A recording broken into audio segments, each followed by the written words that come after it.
In March 1968, a Soviet ballistic missile submarine, the K-129, vanished off the coast of Hawaii. It carried 98 sailors and 3 nuclear missiles capable of leveling American cities. The Soviet Navy launched a massive search operation. For months, their fleet scoured the Pacific. But they found nothing. Eventually, they gave up and declared the sub lost with all hands.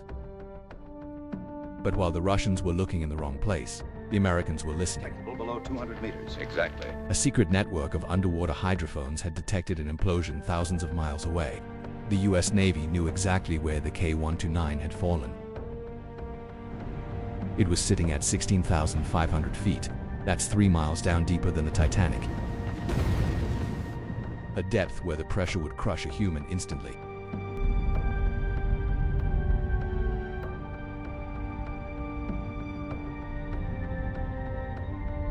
The CIA realized they had a once-in-a-lifetime opportunity.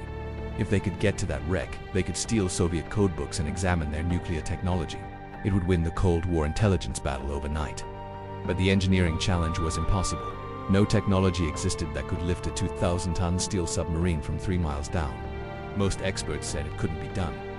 The CIA didn't listen. They decided they weren't just going to steal the codebooks. They were going to steal the entire submarine. The mission was codenamed Project Azorian. But you can't just park a US Navy salvage ship over a Soviet wreck. The Russians would notice immediately. The CIA needed the perfect cover story. They needed someone crazy enough and rich enough to do something totally bizarre in the middle of the ocean without anyone questioning it. Enter Howard Hughes, the eccentric billionaire recluse. The CIA approached him with a deal. They would provide hundreds of millions of dollars if he pretended to build a revolutionary mining ship.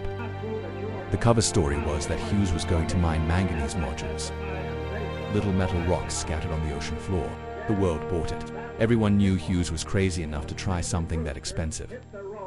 The ship he built, the Hughes Glomar Explorer, was a marvel of engineering. It was massive, costing nearly $800 million in today's money.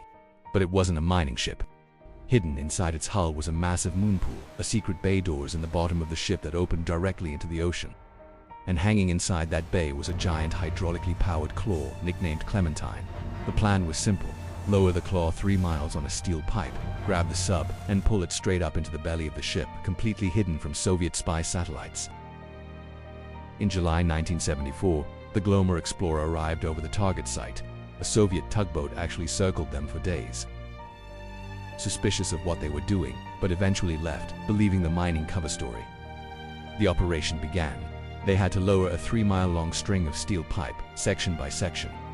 It took days just to reach the bottom. The tension on the ship was unbearable. One mistake and the pipe could snap, whipping around and destroying the ship. Finally, the claw reached the target. The operators carefully maneuvered the giant steel fingers around the fragile hull of the K-129. They engaged the hydraulics. They had the submarine.